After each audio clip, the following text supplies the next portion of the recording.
Bismillahirrahmanirrahim. Kalau kita lihat yang paling mendetail penjelasan dalam Al-Quran itu masalah harta. Ayat paling panjang dalam Al-Quran Al-Baqarah 282. Ya ayyuhalladzina amanu, ayat orang beriman, idza tadayantum bidainin, kalau kamu menjalin transaksi ila ajalin musamma, hutang piutang sampai batas waktu tertentu, faktubuh, tulislah, wal yaktub bainakum katibun bil adli, hendaklah adalah salah satu orang penulis yang adil. Mesti ada seorang penulis dan adil.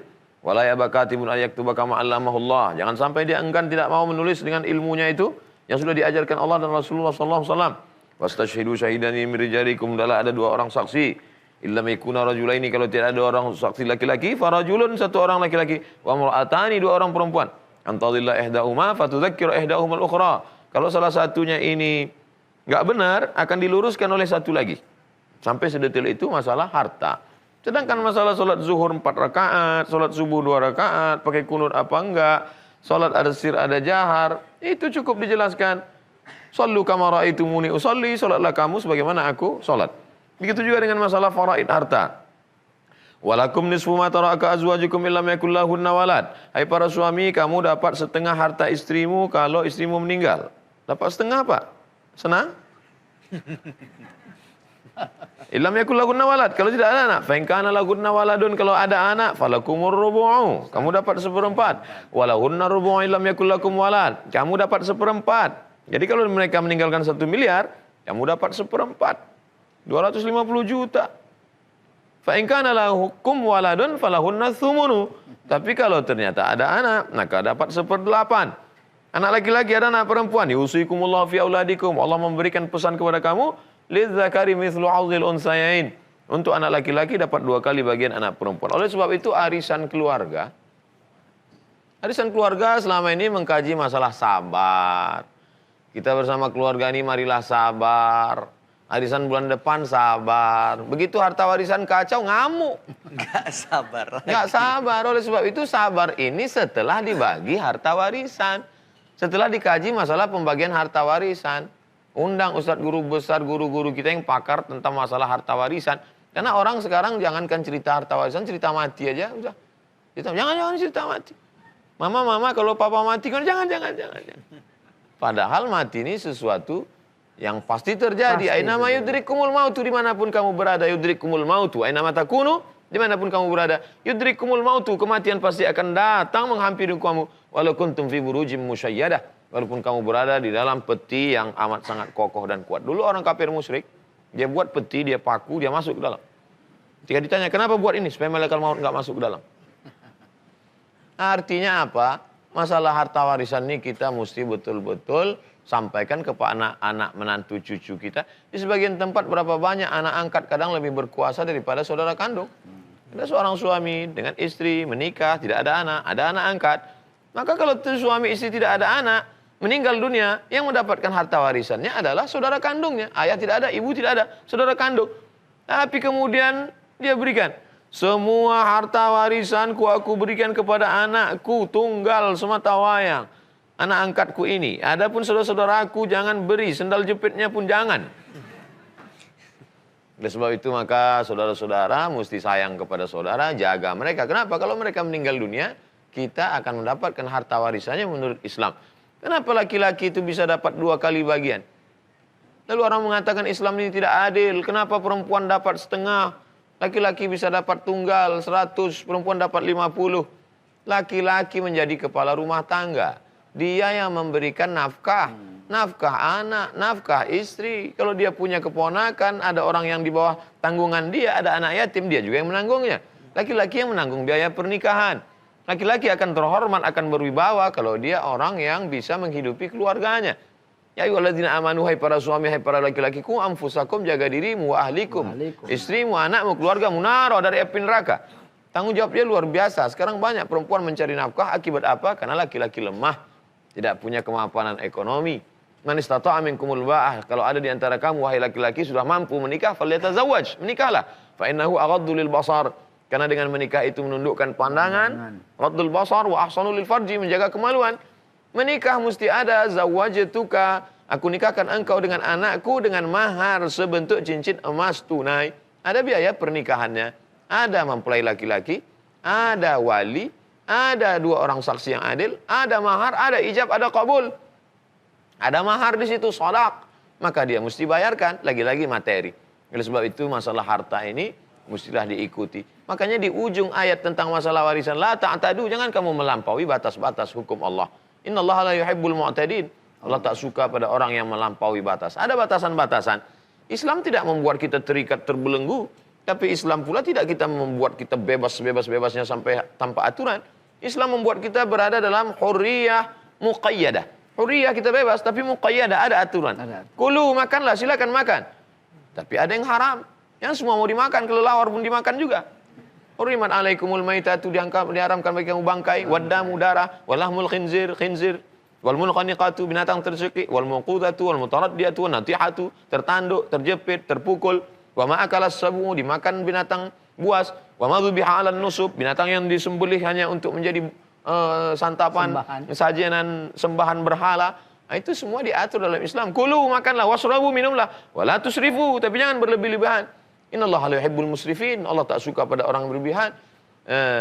La tubadzir tabdzira, jangan mubadzir. Innal mubadzirin, orang yang mubadzir kanu ikhwanas syayatin. Mereka adalah saudara-saudara setan. Kenapa doa tidak dikabulkan? Rajulun as'as, ada seorang yang rambutnya kusut berdebu. Yamuddu yadayhi ila sama, dia angkat tangannya ke atas. Ya Rab, ya Rab, ya Allah, ya Allah, tapi doanya tak dikabulkan Allah. Mengapa doanya tak dikabulkan Allah? Mat'amuhu haram, karena makanannya haram. Mashrabuhu haram, karena minumannya haram. Wa udhiya bil haram, dia berikan anak istrinya makan haram. Akibat apa? Akibat menguasai harta warisan yang tidak dibagikan. Alhamdulillah. Meninggal suami, ibu tinggal sendiri, anak-anak masih ada. Anak-anak segan, sungkan mau bicara itu. Ibu tahan ini semua. Padahal ini masih harta berkongsi. Ya Allah. Maka yang paling bijak adalah berkumpul bersama. Berikan. Saya adalah istri almarhum ayah kalian. Setelah dia meninggal dunia, saya hanya punya bagian di sini hanya 1/8 saja dari harta dia. Adapun sisanya adalah harta kalian. Tapi anak juga dididik pada akhlakul karimah. Anak bukan hanya dididik masalah fikih faraid, hebat. Ada anak-anak yang paham masalah fikih, lalu ketika ayahnya meninggal dia datang ke rumah. Mama hanya 1/8, keluar dari rumah ini. Makanya yang 3 ini mesti ditanamkan ke anak-anak kita. Yang pertama akidah. Yang kedua fikih. Dia tahu mana halal, mana haram, mana makruh, mana mubah, mana syarat, mana rukun, mana wajib.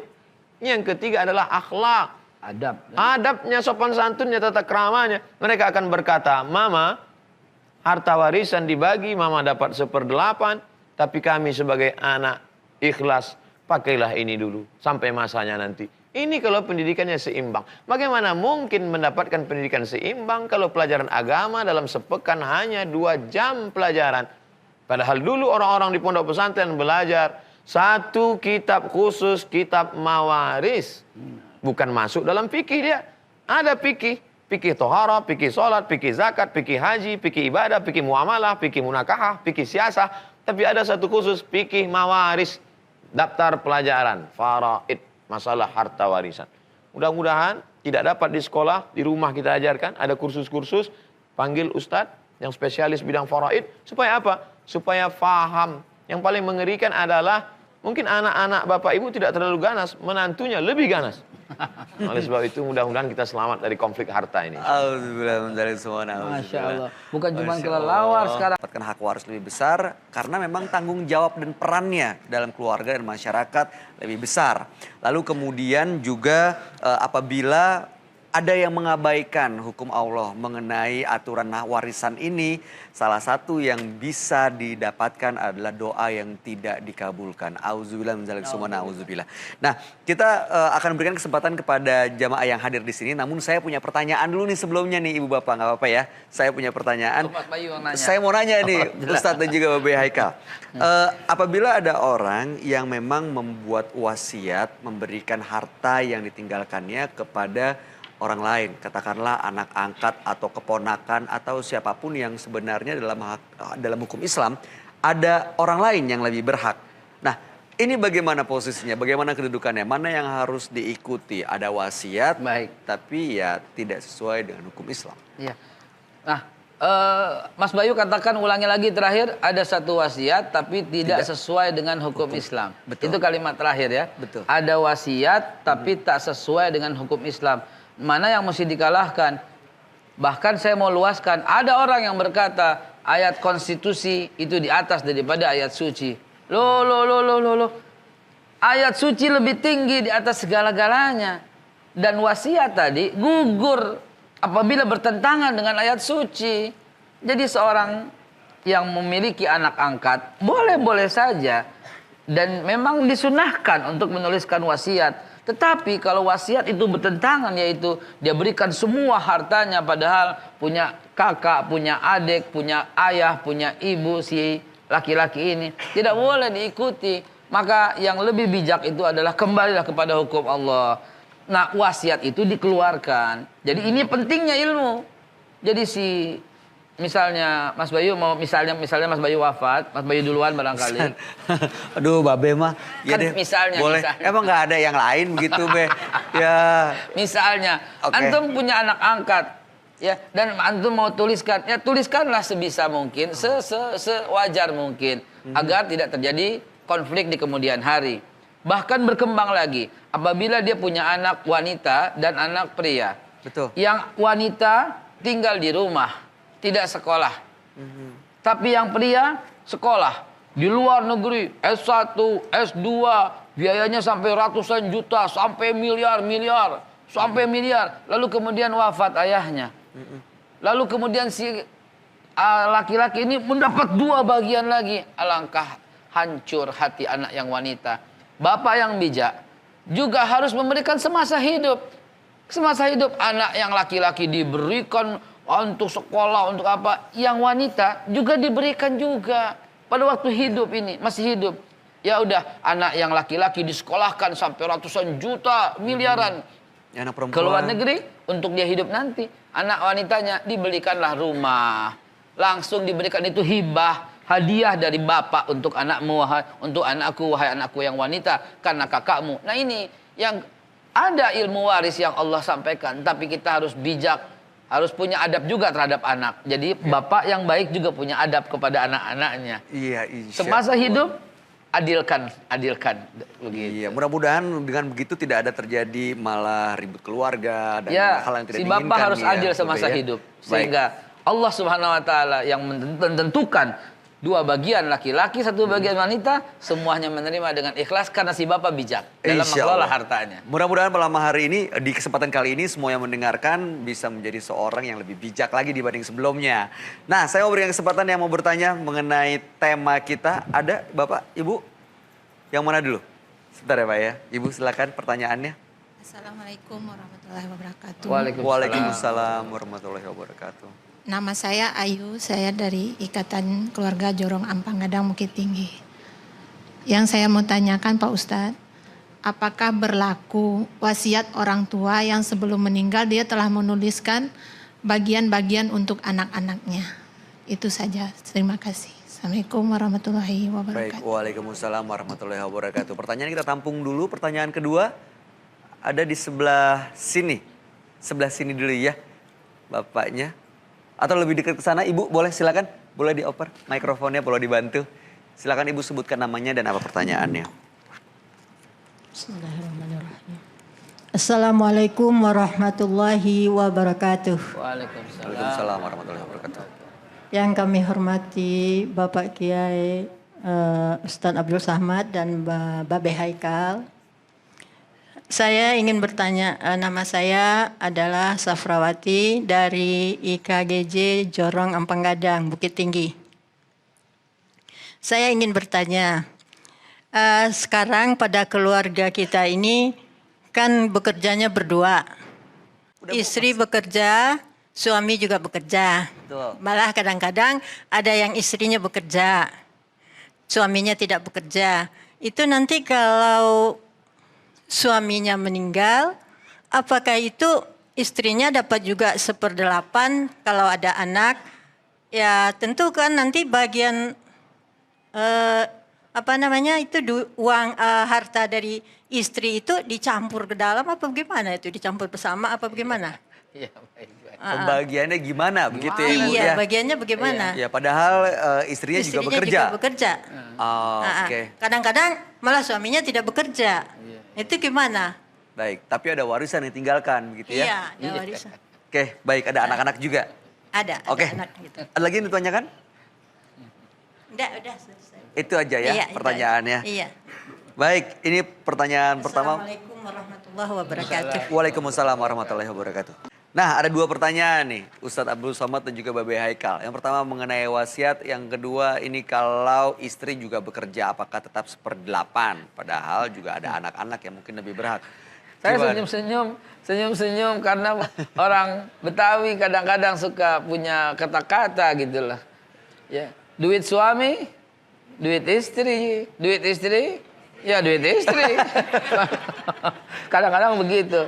Cuman saya pesankan kepada ibu yang kedua, ya, bagaimana itu? Bagaimana? Ibu, ini Al-Quran, taruhlah di atas kepala. Apapun yang dikatakannya ikuti. Wanita 1/8, iya. Wah nggak punya nih 1/4, iya. Laki-laki nih nggak punya anak 1/2, iya. Oh punya anak nih 1/4, iya.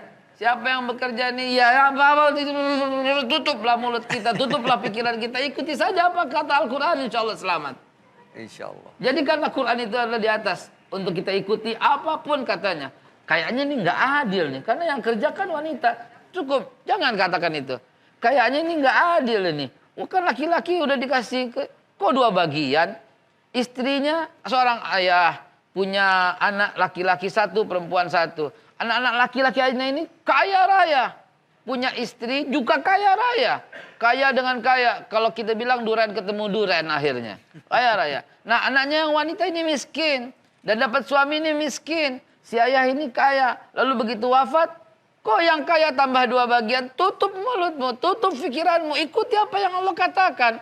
Insya Allah akan selamat. Dan si bapak yang bijak, kalau ternyata lihat seperti ini, maka berlakulah bijak. Kasihlah hadiah. Sebelum dia wafat, kasihlah hadiah. Karena ini miskin ini anak ini. Anak laki-lakinya kaya raya. Dapat wanita, wah menantu Sultan Brunei. Kaya raya tambah. Yang ini wanita, miskin dapat laki-laki. Cuman online begitu. Ya kasihlah hadiah lebih dulu sebelumnya. Nah itu dipentingkan. Walau ada yang sedemikian. Tapi kebijakan ayah itu harus untuk ditambahkan dengan guru saya yang mulia. Tafadhal Ustaz. Tafadhal, Ustadz Abdul Somad. La wasiyata li waris. Tidak boleh ada wasiat untuk ahli waris. Karena ahli waris sudah ditetapkan pembagiannya oleh Al-Quran. Allah. Yang menetap pembagian untuk ahli waris itu Allah, bukan kita. Jadi kalau kita mengatakan, berarti kita sudah mengamandemen hukum Allah dan kita pakai, aku lebih tahu daripada engkau Allah. Tidak ada. Jadi kita hanya katakan ke anak-anak kita, kalau aku mati, bagilah harta ini menurut hukum Allah. faraid. Faraid, hukum waris. Yang lagi ada. Kalaupun mau dikasih wasiat, tetap syaratnya 2. Pertama, ahli waris yang lain setuju. Anak pertama, anak kedua laki-laki. Anak kedua sekolah S3 Australia. Anak pertama S3 di Inggris. Anak yang terakhir tamat SMA, perempuan. Maka saat itu dia berikan wasiat. Dia panggil anak pertama, anak kedua panggil. Hai anak pertama, anak kedua sini. Ini aku mau wasiatkan setelah aku mati nanti ruko yang di sana dengan kebun sana untuk adikmu. Gunanya untuk apa? Karena anaknya tidak dapat apa-apa. Ini perempuan, dia sudah tua, 70 tahun. 2 keluarga ini setuju. Iya ayah. Yang kedua, wasiat tidak boleh lebih dari 1/3 harta. Yang ditinggalkan. Tak boleh. As-sulusu katsir, kata Nabi. 1/3 itu banyak. Ada seorang sahabat mau memberikan semua hartanya. Kata Nabi, la. Asyatru ambil setengah. Kata Nabi, la. As-sulus. Kata Nabi, as-sulusu katsir. 1/3 itu pun banyak. Tapi boleh. Oleh sebab itu, kalau si bapak mewasiatkan, aku wasiatkan hartaku 500 juta untuk anakku ini. Hitung total hartanya berapa? Ternyata hartanya 1 miliar. Maka yang jatuh kepada penerima wasiat hanya 333. Yang 666 tetap dibagi kepada ahli waris. Kalau kamu mau selamatkan anakmu, Babe Haikal sudah katakan, berilah dia hibah. Apa beda wasiat dengan hibah? Hibah ketika diberikan, langsung obah alih nama, langsung. Itu ruko untuk kamu, langsung alih nama. Akta notaris. Tapi kalau wasiat, aku serahkan untuk kamu, baru dialihkan nama setelah mati. Syarat memberikan wasiat 2, semua keluarga izin, ahli waris. Yang kedua, tidak boleh lebih dari 1/3. Baik, mudah-mudahan bisa menjawab ya pertanyaan tadi diajukan. Dan untuk menyimpulkan apa yang kita dengarkan mengenai warisan dan hak waris, kami akan persilakan kepada Babe Haikal, mohon kesimpulan mengenai tema kita hari ini secara singkat. Monggo. Ya, artinya bahwa hukum waris itu adalah hukum yang Allah tetapkan. Jangan cuma puasa Ramadan, jangan cuma sholat, zakat, umroh tiap bulan, haji tiap tahun. Tapi begitu ada hukum waris, ngitung sendiri, hati-hati. Amal-amal yang lain pun akan tertolak karena dia mau beriman sebagian dan dia kafir dengan sebagian. Dan apabila itu terjadi, ini akan terjadi sebuah kemungkaran yang sistemik. Kemungkaran yang sistemik ini kata Nabi Muhammad SAW, "Iza zaharatil ma'asi fi ummati itu ammahumullahu bi'azabin min indi." Maka tuh azab Allah akan turun secara merata. Kita takut sekali azab Allah turun secara merata. Ini keluarga yang baik kena azabnya. Kenapa? Karena secara merata hukum Allah dilanggar. Dan salah satu hukum Allah yang paling banyak dilanggar oleh kita adalah hukum waris. Ketahuilah azab yang sistemik ini wajib kita hindari dan taatlah kepada Allah di semua aspek. Insya Allah rahmatan lil alamin akan terjadi di bumi NKRI yang kita cintai ini. Insya Allah, mudah-mudahan apa yang kita dengarkan hari ini akan menguatkan niat kita untuk senantiasa menggunakan hukum Allah sebagai pegangan dalam kehidupan. Untuk itu, menutup acara kita akan dengarkan doa yang langsung dipimpin oleh Ustadz Abdul Somad. Namun sebelumnya izinkan saya Bayu Oktara pamit dari hadapan Anda semua. Kita ketemu lagi di episode berikutnya hanya di Indahnya Ramadan bersama Ustadz Abdul Somad beserta sahabat-sahabatnya. Assalamualaikum warahmatullahi wabarakatuh. Allahumma ja'alna min muhibbi nabiyika Muhammad sallallahu alaihi wasallam. Jadikan kami ini umat yang mencintai Nabi Muhammad sallallahu alaihi wasallam. Allahumma ja'alna min atba'i nabiyika Muhammad sallallahu alaihi wasallam. Jadikan kami ini orang-orang yang mengikuti semua hukum-hukum yang dibawa oleh Nabi Muhammad sallallahu alaihi wasallam. Rabbana hab lana minas shalihin. Jadikan anak-anak kami anak-anak yang saleh dan salihah. Allahumma rzuqna rizqan halalan thayyiban mubarakan fih. Berikan kami rezeki yang berkah supaya kami dapat beribadah dengan ibadah yang baik ya Allah. Ya muqallibal qulub, wahai engkau yang membolak-balikkan hati, sabit qulubana, kokohkan hati kami ala dinik, dalam agamamu, wa ala ta'atik, dalam ketaatan kepada sunnah Nabimu Muhammad sallallahu alaihi wasallam. Rabbana atina fid dunya hasanah wa fil akhirati hasanah wa qina adzabannar. Wa sallallahu ala sayyidina wa maulana wa syafi'ina wa dzukhrina Muhammad wa ala alihi wa sahbihi wa sallam walhamdulillahi rabbil alamin.